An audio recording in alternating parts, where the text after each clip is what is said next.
August 29th, 1944. A muddy crossroads near Châlons-en-Champagne, northeastern France. Oberst Friedrich Müller's hands trembled as he lowered his field glasses, unable to process what he was witnessing. An endless column of American trucks stretched from horizon to horizon, each vehicle loaded with jerry cans of gasoline, their engines roaring in perfect synchronization. He turned to his adjutant, Hauptmann Wilhelm Krause, and spoke words that would echo through Wehrmacht command posts across the collapsing Western Front. "Mein Gott! No army can stop that! We are not fighting soldiers! We are fighting a machine!" Through the morning mist, Müller had just observed something that contradicted everything German military doctrine held sacred about supply and warfare. This was not a supply column. This was a river of fuel, an endless torrent of petroleum flowing eastward at a rate that defied military logic. Each truck carried 750 gallons of gasoline in 155-gallon jerry cans. They passed his concealed observation post at 30-second intervals, 24 hours a day, without pause, without rest, without end. In the Wehrmacht, such a fuel convoy supporting even a single division would have been considered a logistical triumph. Yet this was merely one artery of the Red Ball Express, feeding George Patton's Third Army as it raced across France at speeds that left German commanders paralyzed with disbelief. The mathematics of what Müller witnessed would soon circulate through German intelligence channels, spreading despair faster than Patton's tanks. The Third Army alone consumed 800,000 gallons of gasoline per day. This single army used more fuel daily than the entire German Army Group B had received in the previous month. The implications were catastrophic. If the Americans could sustain such consumption rates, if they could move such quantities without interruption, then every calculation the Wehrmacht had made about defensive lines, about trading space for time, about wearing down Allied momentum through extended supply lines, was fundamentally wrong. The revelation had begun 5 days earlier, on August 24, 1944, when Oberst Christian von Gersdorff, Chief of Staff of the German Seventh Army, received his first intelligence reports about a massive American trucking operation that had materialized seemingly overnight. The Americans had designated 2 parallel highways running from Cherbourg to Chartres, a distance of 200 miles, exclusively for military convoys. No civilian traffic, no military vehicles without red ball markings, nothing but an endless stream of trucks carrying supplies to the racing American armies. The northern route for loaded vehicles heading east, the southern for empties returning west. It was a simplicity that mocked German staff planning, which had spent years developing complex railway timetables and horse-drawn supply systems. Von Gersdorff's initial reaction was disbelief. He had served on the Eastern Front, had seen the vast spaces of Russia swallow entire army groups, had witnessed the Wehrmacht's sophisticated supply system collapse in the Soviet winter. He knew the iron law of logistics that every military academy taught. An army could advance only as far and as fast as its supply lines permitted. The Americans were violating this law. Patton's spearheads were 400 miles from the Normandy beaches, yet somehow they continued to receive fuel, ammunition, food and spare parts in quantities that suggested proximity to a major supply base. What neither von Gersdorff nor any German commander initially understood was that they were witnessing the world's first fully motorized supply system operating at maximum capacity. The Red Ball Express was not merely a convoy system, it was a manifestation of American industrial power projected directly onto the battlefield. Within 72 hours of its inception, 132 truck companies were operational, moving 12,500 tons of supplies daily. By comparison, the entire German rail network in France at its peak efficiency had never moved more than 8,000 tons per day to frontline units. General-Lieutenant Otto Elfelt, who had commanded the 84th Army Corps before being captured near Brest, later provided testimony about his observations of American logistics. During his transport to prisoner camps, Elfelt counted the vehicles he passed. In 20 minutes of travel, he observed more operational trucks than his entire corps had possessed at the start of the Normandy campaign. Every vehicle was in perfect mechanical condition, every driver had a relief operator, every truck carried extra fuel for its own consumption. The waste was magnificent. Trucks ran their engines while stopped. Drivers threw away half-eaten rations, maintenance crews replaced tires with minor wear. During interrogation, conducted by an intelligence officer who spoke flawless German, Elfelt made a comment that would be recorded in Allied after-action reports. "Your supply system," he said, "it operates like a factory assembly line, only in reverse. Instead of bringing parts to build machines, you bring fuel to move machines. We cannot compete with this. We are still fighting the last war while you are fighting the next one." The German officer was more correct than he knew. The Red Ball Express operated on principles developed in Detroit's auto factories. Colonel Loren Albert Ayers, nicknamed Little Patton, who helped organize the system, had studied American industrial methods before the war. The system applied assembly line efficiency to military logistics. Trucks were loaded in exactly 9 minutes using predetermined patterns. Drivers worked in shifts, keeping vehicles moving continuously. Maintenance stations were positioned every 50 miles, operating like pit stops, changing oil and tires without stopping the flow of traffic. The entire system was designed for one purpose: to maintain the momentum of Patton's advance, to keep his tanks rolling eastward faster than German units could establish defensive positions. Major Hans Röttiger, a staff officer with Panzer Brigade 106, witnessed the scope of American logistics firsthand on September 2nd when his unit attempted to establish a blocking position near Verdun. He had been assured by Army Group headquarters that the Americans had outrun their supplies, that Patton's advance must pause to allow logistics to catch up. This was German doctrine, learned from 4 years of warfare. Rapid advances created salients that became traps when supply lines were cut. The Africa Corps had learned this lesson in the desert. The Sixth Army had died learning it at Stalingrad. But as Röttiger positioned his 8 operational Panthers on high ground overlooking the Meuse River Valley, he witnessed something that shattered these assumptions. The road below was solid with American vehicles, not combat units advancing, but supply trucks, hundreds of them, flowing eastward without pause. Through his binoculars, he could read the nomenclature on the vehicles: GMC CCKW, the legendary Deuce and a Half, each one capable of carrying 2.5 tons of cargo over any terrain. These were not the requisitioned civilian vehicles the Wehrmacht relied upon, constantly breaking down, requiring specialized parts. These were purpose-built military trucks, standardized with interchangeable parts, maintained by mechanics trained on identical vehicles. The mathematics of what Röttiger observed were staggering. In 1 hour, he counted 240 trucks passing his position.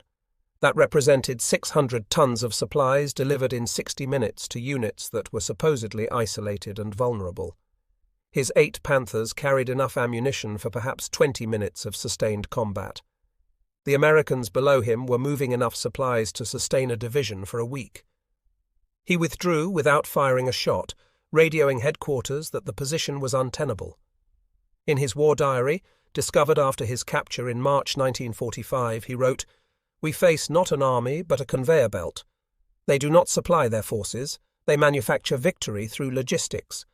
The most devastating German testimony came from General der Fallschirmtruppe Hermann Bernhard Ramke, commander of the 2nd Fallschirmjäger Division, who had fought in Crete, North Africa and Russia before finding himself defending Brest against American forces. Before the siege, his reconnaissance units captured an American supply convoy that had taken a wrong turn near Rennes. The 20 trucks they seized contained more supplies than his division had received in the previous 2 months: 10,000 gallons of gasoline, 500 cases of sea rations, 100,000 rounds of small arms ammunition, spare parts for vehicles his men had never seen, chocolate bars, cigarettes, instant coffee, and mail from home dated less than 2 weeks earlier. But it was the drivers who truly shocked Ramke. They were African-American soldiers from the 3,916th Quartermaster Truck Company, part of the Red Ball Express. Under interrogation, they revealed details that Ramke initially refused to believe. They drove 10 hours per shift, then were relieved by fresh drivers who took the same truck on for another 10 hours. The vehicles never stopped moving except for fuel and maintenance. Each driver had been trained for 3 months, specifically for this operation. They had driver's manuals, maintenance schedules, standardized procedures for every contingency. When Ramke asked about horses, essential to German logistics, the captured sergeant laughed and said they had only seen horses pulling German equipment. The racial dynamics revealed another dimension of American power that German ideology could not process. Nazi doctrine proclaimed American society weak because of its racial diversity. Yet here were black soldiers, supposedly inferior according to German racial theory, operating complex machinery with skill that exceeded anything Ramke had seen in the Wehrmacht. They spoke of technical training schools, of mechanical aptitude tests, of specialized courses in convoy operations. The German military, which prided itself on racial purity and martial superiority, was being outdriven and outsupplied by Americans it had dismissed as mongrels. General der Panzertruppe Heinrich Eberbach, commanding Panzer Group West, provided perhaps the most comprehensive German assessment of American logistics. Captured on August 31st near Amiens, he spent several days being transported to various American headquarters for interrogation. During these journeys, he observed the full scope of the Allied supply system. In a post-war memoir written in 1953, he recalled his growing amazement at the seemingly infinite resources flowing toward the front. Every bridge had been rebuilt stronger than before, Eberbach wrote. Every road had been widened and reinforced. Engineers followed the combat units so closely that sometimes they were captured in the front lines. They built supply dumps every 20 miles, each one larger than our biggest depots in Germany. They laid pipelines for fuel, following the advance like veins following blood. I saw more vehicles in one day of captivity than I had commanded in my entire career. Eberbach was particularly struck by the American approach to equipment losses. When he mentioned that his Panzer Group had been reduced to 17 operational tanks, his interrogator casually mentioned that the Third Army had received 400 replacement Shermans in the previous week. When Eberbach expressed disbelief, he was shown supply manifests. Tank engines airlifted from Detroit, complete artillery pieces shipped from arsenals that didn't exist when the war began, radios manufactured at a rate of 1,000 per day. The Americans didn't repair, they replaced. They didn't conserve, they consumed. They didn't husband resources, they overwhelmed through abundance. The systematic collection of German officer observations by American intelligence units revealed a pattern of psychological collapse in the face of logistical superiority. Lieutenant Colonel Robert Allen, intelligence officer with Patton's Third Army, compiled these reactions in a report that would influence American military doctrine for decades. German officers consistently expressed variations of the same theme. They had prepared for tactical battle but encountered industrial warfare. They had trained to fight soldiers but faced an assembly line. They had studied Napoleon and Clausewitz but confronted Henry Ford and Alfred Sloan. General Major Johannes von Luttwitz, commander of the 2nd Panzer Division, captured near Bastogne in December 1944, provided a retrospective analysis that captured the German officer corps' complete misunderstanding of American capabilities. "We calculated based on our experience," he told interrogators. "On the Eastern Front, the Soviets had numbers but primitive logistics. They relied on American trucks and spam. We assumed the Americans, fighting far from home, would be even more constrained. We didn't realize they had brought America with them.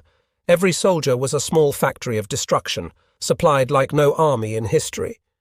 Von Luttwitz described watching American infantry units in combat, noting details that revealed the depth of logistical superiority. Every squad had a radio, powered by batteries that arrived fresh weekly. Every platoon had a medic with sulfur drugs and morphine that German hospitals lacked. Every company had hot food daily, brought forward in insulated containers. American soldiers discarded equipment that German troops would have treasured: wool socks worn once, underwear changed daily, razors used and thrown away. The logistics system didn't just supply the army. It maintained a standard of living that exceeded what German civilians experienced before the war. The Red Ball Express represented only the most visible element of a supply system that operated with industrial efficiency. Behind it lay a network of supply bases, each one a masterpiece of organization. General der Artillerie Walter Warlimont, deputy chief of the Wehrmacht operations staff, later testified at Nuremberg about a captured American supply dump his unit discovered near Liège in December 1944. The depot covered 40 acres and contained supplies categorized with scientific precision. Every item was catalogued, indexed, and cross-referenced. Requisitions were processed in hours, not weeks. Stock levels were maintained automatically, with reorders triggered by consumption rates calculated by IBM machines. This was not military supply as we understood it, Warlimont testified. This was scientific management applied to warfare. They had reduced logistics to mathematics, to formulae that could be calculated and executed with precision. We still relied on staff officers with experience and intuition. They relied on systems that functioned regardless of personnel. Any American sergeant could operate their supply system more efficiently than our best quartermasters. The German officers' education in American logistics continued through the fall of 1944, as Patton's Third Army maintained its relentless advance, despite supply lines that now stretched over 500 miles. Wehrmacht doctrine insisted this was impossible. German staff colleges taught that 300 miles was the absolute maximum for motorized supply, and that assumed perfect weather and no enemy interference. Yet the Americans sustained operations at distances that should have caused complete logistical collapse. Oberst Graf von Schwerin, Chief of Staff of the 116th Panzer Division, documented his observations during the division's retreat through Belgium in September. His unit was reduced to siphoning fuel from abandoned vehicles, while American columns passed on parallel roads with trucks carrying nothing but gasoline. German ammunition was rationed to 10 rounds per day for artillery pieces. Americans fired preparatory barrages that lasted hours. German wounded waited days for evacuation. Americans flew casualties to hospitals in England within hours of being wounded. The inequality was not just material, von Schwerin wrote in a letter to his wife that was captured when he was taken prisoner. It was organizational, philosophical, almost spiritual. We fought with scarcity thinking, conserving every round, every liter of fuel. They fought with abundance thinking, knowing that whatever they consumed would be replaced tomorrow. This changes everything about how one fights. We attacked to capture supplies. They attacked because they had supplies. The most telling German observation came from an unexpected source. Hauptmann Klaus Friedrich, a supply officer with the 17th SS Panzer Grenadier Division, was captured in October 1944 after his unit ran out of fuel near Metz. During interrogation, he provided a professional assessment of American logistics that his interrogators considered so insightful it was forwarded to Eisenhower's headquarters. "You have solved the fundamental problem of modern warfare," Friedrich told his captors. "Not tactics, not strategy, but the continuous supply of mechanized forces at the limits of their advance. Your Red Ball Express is not a supply line, it is a weapon system. Every truck driver is effectively a combat multiplier, enabling 10 men at the front to fight continuously. We Germans perfect the art of war.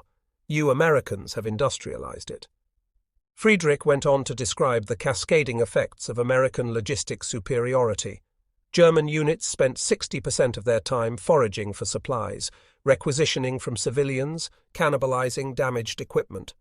American units spent that time training, maintaining equipment, or resting. German officers devoted most of their planning to managing scarcity. American officers could focus on tactical execution. German soldiers fought hungry, cold, and anxious about ammunition. American soldiers fought fed, warm, and confident in their supply chain. The psychological impact on German forces extended beyond senior officers to every level of the Wehrmacht. Gefreiter Johann Werkmann, a truck driver with the 9th Panzer Division, described in his diary the demoralizing effect of encountering American logistics. His unit's vehicles broke down constantly, requiring improvised repairs with salvaged parts. They drove on synthetic fuel that damaged engines and reduced performance. Their trucks, a mixture of German, French, Czech, and Italian manufacture, required different spare parts, different tools, different maintenance procedures. "Then we saw the Americans," Workman wrote, "every truck identical, every driver with the same manual, every mechanic with the same tools. They changed tires in 5 minutes. We spent hours patching tubes. They had special wrenches for every bolt. We made do with pliers and hammers. They received new engines by airlift. We pushed dead vehicles off the road and marched." The Red Ball Express achieved its peak efficiency in early September 1944, when it delivered 12,342 tons of supplies in a single day. This seemingly dry statistic represented more combat power than most German divisions possessed in total. It meant that Patton's Third Army could maintain continuous offensive operations, never pausing to consolidate, never allowing German forces time to organize coherent defenses. The traditional operational pause that had characterized warfare since ancient times, the moment when advancing armies stopped to rest and resupply, had been eliminated through industrial logistics. General der Infanterie Günther Blumentritt, Chief of Staff to Field Marshal Gerd von Rundstedt, later wrote the most comprehensive German analysis of American logistics in his post-war memoirs. He identified three revolutionary aspects that German military thinking had failed to anticipate. First, the Americans had completely motorized not just combat units, but their entire supply chain, eliminating the speed differential between horse-drawn and motorized elements that had plagued the Wehrmacht. Second, they had standardized equipment to a degree that made mass production and maintenance possible on a battlefield scale. Third, and most importantly, they had created redundancy at every level, from spare trucks to duplicate supply routes to excess capacity that could absorb losses without system failure. "We Germans prided ourselves on efficiency," Blumentritt wrote, "on doing more with less, on the triumph of will over material. The Americans demonstrated that in modern war, material multiplied by organization equals victory. They did not do more with less, they did everything with more. More trucks than we had horses, more fuel than we had ammunition, more spare parts than we had weapons. We were artists of war. They were engineers of victory." The German High Command's growing awareness of American logistical superiority influenced operational decisions throughout the fall of 1944. Field Marshal Walter Model, commanding Army Group B, repeatedly requested permission to withdraw to shorter defensive lines that could be supplied more easily. Hitler refused, insisting that every meter of ground be held. Model's response, recorded in the War Diary of Army Group B, was prophetic: "The Führer demands we hold ground." The Americans have made ground irrelevant. They can supply their forces anywhere, making every position equally vulnerable. We are fighting the last war's battle against the next war's logistics. This fundamental misunderstanding of modern mechanized warfare would contribute directly to the failure of the German Ardennes offensive in December 1944. The plan assumed American forces could be separated from their supply lines, that captured fuel depots could sustain German advances, that the Red Ball Express could be interdicted by Wehrmacht units breaking through to the coast. Every assumption proved false. American logistics units simply rerouted around threatened areas, established new supply dumps within hours, and continued delivering fuel and ammunition at rates that sustained defensive operations even during the height of the German attack. Oberstleutnant Joachim Peiper, whose Kampfgruppe spearheaded the SS Panzer assault, later testified about his growing realization that the offensive was doomed when he observed American supply resilience. His unit had been promised captured American fuel depots would sustain their advance. Instead, they found depots destroyed by thermite grenades, fuel contaminated with sugar, and supply troops who had evacuated everything useful hours before German arrival. Meanwhile, American units that should have been cut off and desperate continued to receive supplies by airlift, by rerouted convoys, by methods that demonstrated redundancy and flexibility German planning hadn't imagined. The education German officers received in American logistics extended beyond immediate military implications to broader insights about industrial democracy and modern warfare. Generaloberst Heinz Guderian, the architect of Blitzkrieg and by late 1944 chief of the German General Staff, received reports from the Western Front that fundamentally challenged his theories of mechanized warfare. Guderian had revolutionized military thinking by demonstrating how concentrated armor could achieve decisive breakthroughs, but the Americans had revolutionized his revolution, showing that mechanized forces without mechanized logistics were ultimately as limited as the horse-drawn armies they replaced. In a staff conference in November 1944, recorded by his aide Major Bernd Freytag von Loringhoven, Guderian admitted what no German general had previously acknowledged. "We developed the tactics of mechanized war, but the Americans have developed its logistics. Tactics without logistics is like a bullet without a gun. Impressive in concept, useless in practice. Every Panther tank we produce requires a supply chain we cannot maintain. Every Sherman they produce comes with the trucks to fuel it, the parts to repair it, and the infrastructure to sustain it indefinitely. The Red Ball Express continued operations until November 16, 1944, when the opening of the port of Antwerp and the restoration of French railways reduced the need for emergency trucking operations. In its 83 days of operation, it had delivered over 412,000 tons of supplies, sustained the fastest military advance in modern history, and demonstrated a model of logistics that would influence military thinking for generations. But its greatest achievement may have been psychological. It showed German professional officers that their entire conception of military operations was obsolete. Oberst Hans von Luck, commander of the 21st Panzer Division's Reconnaissance Battalion, and one of the Wehrmacht's most respected tactical leaders, provided perhaps the most eloquent summary of German officers' encounter with American logistics. Captured in April 1945 after his unit ran out of fuel for the final time, von Luck told his interrogators, "We came to understand that we were not fighting the American army. We were fighting the American nation. Your tanks were not weapons but products, manufactured like automobiles and delivered like mail. Your soldiers were not warriors but workers, efficiently operating machinery of war. Your generals were not strategists but managers, organizing victory like a business enterprise. You did not defeat us in battle. You processed us through a production line of destruction." The testimonies of German officers regarding American logistics revealed a profound truth about modern warfare that military theorists would spend decades analyzing. The Red Ball Express and the system it represented marked the full maturation of industrialized warfare, where victory belonged not to the side with the best soldiers or the most brilliant generals, but to the nation that could most effectively project its industrial capacity onto the battlefield. The German Wehrmacht, despite its tactical excellence and operational innovations, was fighting a pre-industrial war in an industrial age. Generalleutnant Fritz Bayerlein, commander of the Panzer Lehr Division and Rommel's former chief of staff in Africa, offered a comparison that resonated through the German officer corps. "In Africa, we were defeated by the desert and the British. In Russia, we were defeated by the winter and the Soviets. In France, we were defeated by trucks and the Americans. Of the three, the trucks were the most humiliating, because they showed us that everything we believed about warfare was wrong." The statistical evidence supports these German observations with overwhelming clarity. During the period of the Red Ball Express operations, the Allied forces in France grew from 1.5 million to over 3 million men, each supplied at levels that exceeded peacetime garrison standards.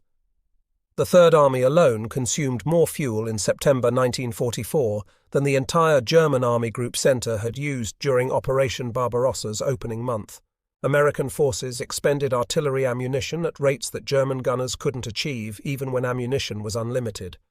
Every American division had more trucks than a German Panzer Corps, more radios than a German army, more medical supplies than most German civilian hospitals. But beyond the numbers lay a more fundamental transformation.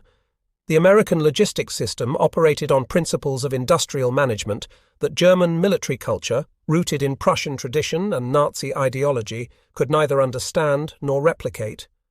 Initiative was pushed down to the lowest levels, with sergeant truck drivers authorized to make routing decisions that in the Wehrmacht required officer approval. Efficiency was measured not by conservation but by throughput, not by minimizing waste, but by maximizing delivery. Problems were solved through material abundance rather than individual heroism. Major Wilhelm Ritter von Thoma, a supply officer with the 12th SS Panzer Division, documented the cultural clash in a report that survived in British archives. "We Germans approached war as an art to be mastered through genius and will. The Americans approached it as an engineering problem to be solved through resources and organization. We sought decisive battle. They sought continuous pressure. We measured victory by ground gained. They measured it by supplies delivered. We were playing chess. They were running a factory. The impact of witnessing American logistics extended to German enlisted men who encountered the Red Ball Express. Unteroffizier Heinrich Böll, later to become a Nobel Prize-winning author, but then a Wehrmacht infantry soldier, described his unit's demoralization when they ambushed what they thought was a vital American supply convoy, only to discover it was considered so routine that it traveled without armed escort. The 30 trucks they destroyed represented less than an hour's traffic on the Red Ball Highway. The supplies they captured, enough to sustain a German regiment for a month, were replaced within days. "We realized then," Böll wrote in his post-war memoirs, "that we were not adversaries but anachronisms. We belonged to the age of Napoleon, perhaps Moltke. They belonged to the age of Ford and Edison. Our victories were tactical episodes. Their logistics were strategic reality." The German officers' encounter with American logistics had immediate tactical implications that shaped the final months of the war in Western Europe. Wehrmacht commanders, understanding they could not match American supply capabilities, increasingly adopted a defensive strategy based on fortress cities and river lines, hoping to force the Americans into positional warfare where logistics advantages would be minimized. This strategy failed because American engineers rebuilt bridges faster than German demolition teams could destroy them, because American artillery could maintain bombardments longer than German garrisons could endure them, and because American air supply could sustain encircled units that German doctrine insisted must surrender. General Feldmarschall Albert Kesselring, who assumed command in the West in March 1945, conducted a final assessment of German failure that prominently featured American logistics.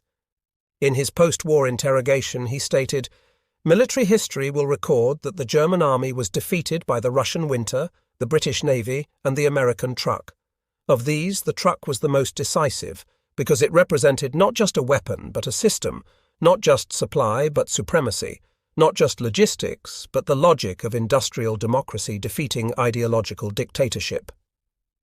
General Franz Halder, former chief of the German General Staff and post-war advisor to the U.S. Army Historical Division, provided what may be the most comprehensive German assessment of American logistics in his contribution to the official history of World War II. "The Red Ball Express," he wrote, "was not merely a supply operation. It was a demonstration that in modern war the factory had become more important than the fortress, the assembly line more decisive than the battle line, the truck driver as essential as the tank driver. The Americans did not defeat us with superior strategy or tactics. They defeated us by proving that war had become a branch of industrial management." The German encounter with American logistics, crystallized in their observation of the Red Ball Express and Patton's fuel convoys, represented more than military defeat. It was a collision between two worldviews, two systems of organization, two concepts of power. The Wehrmacht, despite its innovations in mechanized warfare, remained fundamentally a traditional military force, dependent on railways, horses, and the kind of improvisational genius that had characterized European warfare for centuries. The American military, despite its tactical inexperience and occasional operational errors, represented something entirely new: industrial democracy weaponized, mass production militarized, and logistics elevated from supporting function to decisive capability. Statistical analysis confirms the German officers' observations. During the Red Ball Express's operation from August 25 to November 16, 1944, American trucks drove over 1.5 million miles, delivered 412,193 tons of supplies, and maintained a delivery rate that exceeded the combined logistics capacity of all German forces in Western Europe. At its peak, the Express operated 5,958 vehicles on a dedicated highway system that German forces could neither interdict nor replicate. The operation consumed 300,000 gallons of fuel daily just to move fuel forward, a circular consumption that German logistics officers considered impossible to sustain. The human dimension of the Red Ball Express provided another lesson for German observers. 3/4 of the drivers were African-American soldiers, segregated in the American military but essential to its operations. German racial ideology could not reconcile this contradiction, an allegedly inferior race operating the most sophisticated logistics system in military history. Nazi propaganda had portrayed American diversity as weakness. The Red Ball Express demonstrated it as strength, mobilizing every element of American society for military victory. Lieutenant General Fritz Bayerlein's final assessment, written from captivity in 1945, captured the totality of the German officer corps' education. We prepared for every contingency except abundance. We studied every aspect of war except industrial logistics. We developed every weapon except the one that mattered most, the ability to sustain operations indefinitely through mechanical supply. The American Red Ball Express was not a military innovation, but a civilian practice, commercial trucking, applied to military purposes with devastating effect. The legacy of German officers' encounter with American logistics extended far beyond World War II. Their testimonies influenced NATO doctrine, Cold War planning, and modern military thinking about the relationship between logistics and operations. The phrase, "No army can stop that," spoken by numerous German officers when observing American supply convoys, became shorthand for the transformation of warfare from an art to an industrial process, from individual heroism to systemic capability, from scarcity management to abundance projection. In the final analysis, the German officers who witnessed Patton's fuel convoys rolling east were observing more than military logistics. They were witnessing the emergence of a new form of national power, where industrial capacity, organizational efficiency, and systematic planning trumped traditional military virtues. The Red Ball Express represented American society itself, diverse, mechanized, abundant, and relentlessly efficient, projected onto the battlefield with results that professional soldiers trained in centuries of European military tradition could neither comprehend nor counter. As Generaloberst Alfred Jodl, chief of the Wehrmacht operations staff, signed the instrument of surrender on May 7, 1945, he reportedly told his aide, "We did not lose to a better army. We lost to a better system." That system, symbolized by the endless convoys of the Red Ball Express, represented not just American military power, but American industrial democracy, not just logistics, but the logic of mass production applied to mass destruction. The German officers who watched those trucks rolling east were witnessing the future of warfare, a future where victory belonged not to the nation with the best soldiers, but to the nation with the most trucks, not to military genius, but to industrial management, not to warrior spirit, but to systematic supply. The Red Ball Express operated for only 83 days, but its impact on military thinking lasted decades. It demonstrated that in modern industrial warfare, logistics was not just important but decisive, not just supportive but determinative. The German officers who observed it learned this lesson with devastating clarity. Their testimony stands as both historical record and military warning. In the age of mechanized warfare, the nation that cannot sustain its forces cannot prevail, regardless of tactical skill or operational brilliance. The trucks rolling east on the Red Ball Highway were not just carrying supplies to Patton's Third Army. They were carrying the future of warfare, a future that left the Wehrmacht and its proud officer corps consigned to history, defeated not by superior strategy but by superior supply, not by better generals but by better logistics, not by military might, but by industrial abundance projected with ruthless efficiency onto the battlefield of Western Europe.